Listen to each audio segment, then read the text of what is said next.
120 জন মানুষ কি সত্যি 1200 সৈন্যের বিরুদ্ধে দাঁড়াতে পারে? শুনতে অবিশ্বাস্য লাগে, তাই না?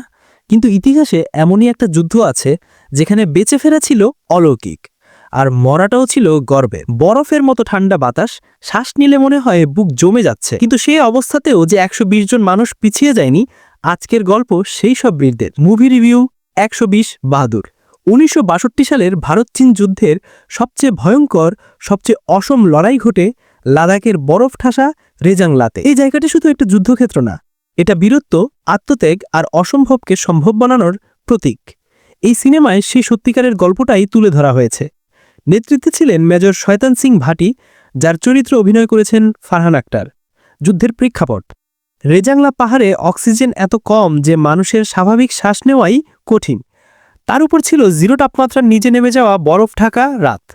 বাহিনী ছিল 13তম কুমায়ুন রেজিমেন্ট, মাত্র 120 জন জওয়ান। ওদিকে চীনের সেনা প্রায় 1200 জন, 10 গুণ বেশি। অস্ত্র, গোলাবারুদ, খাবার সবকিছুতেই ভারতীয় সেনারা ছিল অনেক পিছিয়ে। কিন্তু যেটা ছিল না কম, সেটা হলো তাদের মনোবল। গল্পের ভিতরকার আগুন। মুভিটা শুরু হয় যুদ্ধের প্রস্তুতি দিয়ে। সৈন্যরা জানতো সামনে কি অপেক্ষা করছে, কিন্তু তাদের চোখে ভয় ছিল না, ছিল দায়িত্ব, দেশপ্রেম আর একে অপরের প্রতি অটল বিশ্বাস। রাত নামতেই চীনা সেনারা 3 দিক থেকে আক্রমণ চালায়। তুষারপাতের মাঝে গুলির শব্দ, মেশিনগানের ঝড়, সব মিলিয়ে এমন এক পরিবেশ তৈরি হয় যা দর্শকেরও বুক ঠান্ডা করে দেয়। 120 জনের সেই ছোট দলটা পাহাড়ের ভেতর ছোট ছোট ট্রেঞ্চ বানিয়ে দাঁড়িয়ে থাকে মৃত্যুর মুখোমুখি। পারফরম্যান্স: মেজর শয়তান সিং ফারহান আক্তার। ফারহান আক্তারকে আমরা সাধারণত নরম শেডের চরিত্রে দেখি, কিন্তু এখানে তিনি সম্পূর্ণ বদলে গেছেন। তার চোখে একদিকে নেতা হিসেবে কঠোরতা, অন্যদিকে নিজের সৈন্যদের প্রতি পিতার মতো মায়া। যখন তিনি ব্যক্তিগত আদেশ বাতিল করে শেষ পর্যন্ত সামনে থেকে নেতৃত্ব দেন, সেই দৃশ্যটা সিনেমার সবচেয়ে আবেগঘন মুহূর্তগুলোর একটি। একটা দৃশ্য যা মনে থেকে যাবে। এক সৈনিক গুলিতে আহত হয়ে পড়ে আছে, বরফে রক্ত জমে যাচ্ছে আর সে কাঁপছে। দূরে থেকে চীনা সেনারা এগিয়ে আসছে। মেজর শয়তান সিং নিজের জীবন বাঁচানোর কথা না ভেবে সেই সৈনিককে ট্রেঞ্চে টেনে নিয়ে আসে। এটা শুধু সিনেমার দৃশ্য না, এটা ইতিহাসে লেখা বাস্তব ঘটনা। যুদ্ধের ভয়ঙ্কর মুহূর্তগুলো। মুভি যুদ্ধ দেখিয়েছে, কিন্তু অতিরিক্ত সহিংসতা দেখিয়ে সৈন্যদের অসম্মান করেনি। এমনভাবে শুট করা হয়েছে যাতে ইউটিউব ফ্রেন্ডলি ও পরিবার ফ্রেন্ডলি থাকে।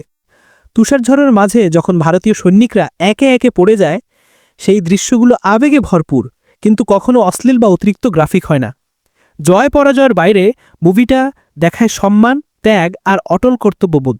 চীনের সেনাদের অগ্রসর হওয়া। মুভিতে দেখানো হয়েছে কিভাবে চীনা বাহিনী রাতের অন্ধকার, আবহাওয়া আর সংখ্যার সুবিধা কাজে লাগিয়েছে। কিন্তু বিস্ময়কর বিষয় হলো 120 জন ভারতীয় সৈনিকই সেই 1200 জনকে প্রথম আক্রমণে থামিয়ে দেয়, যা সামরিক বিশ্বেও অবিশ্বাস্য বলে ধরা হয়। এই মুভি যুদ্ধকে কোনো ফুর্তির বা হিরো খেলা বানায় নাই, বরং দেখিয়েছে যুদ্ধ মানে হলো ত্যাগ, মৃত্যু, কষ্ট আর দায়িত্বের পাহাড়। লাদাখে সেই পাহাড় যেমন বিশাল, তেমনই ছিল এই সৈনিকদের সাহস। চরিত্রগুলোর ডায়লগ খুব কম, কিন্তু আবেগ অনেক বেশি। যুদ্ধের চাপ, ক্লান্তি, ভয়, ক্ষুধা সবকিছু এমনভাবে দেখানো হয়েছে যে দর্শকের মনে জায়গা করে নেয়। শেষ মুহূর্ত: যখন সৈন্যরা বুঝে যায় তারা হয়তো আর বাঁচবে না, তখনও তারা নিজেদের পোস্ট ছাড়ে না। দর্শকদের বুক কাঁপানো সেই দৃশ্য।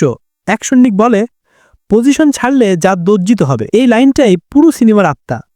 শেষ পর্যন্ত 120 জনের মধ্যে প্রায় সবাই শহীদ হন। এই ত্যাগের জন্য মেজর শয়তান সিংকে দেওয়া হয়েছিল পরমবীর চক্র, ভারতের সর্বোচ্চ সামরিক সম্মান। শেষ কথা, সিনেমা নিখুঁত না, কিছু জায়গায় গতিধীর, কিছু দৃশ্যে বাজেট কম মনে হয়, কিন্তু গল্প এই 120 জন বীর একটা সিনেমা ডিজার্ভ করেছে, এবং সিনেমা সেটা করেছে ইমোশন, সম্মান আর ঐতিহাসিক সত্যতা দিয়ে। যারা রিয়েলিস্টিক ও দেশপ্রেম ভিত্তিক যুদ্ধ ড্রামা দেখতে পছন্দ করেন, তাদের জন্য এটা একবার দেখার মতো শক্তিশালী সিনেমা। এমন দুর্দান্ত সব রিয়েল লাইফ মুভির রিভিউ, আপডেট ও ব্রেকডাউন পেতে সাবস্ক্রাইব করুন আমাদের YouTube channel the world of movies.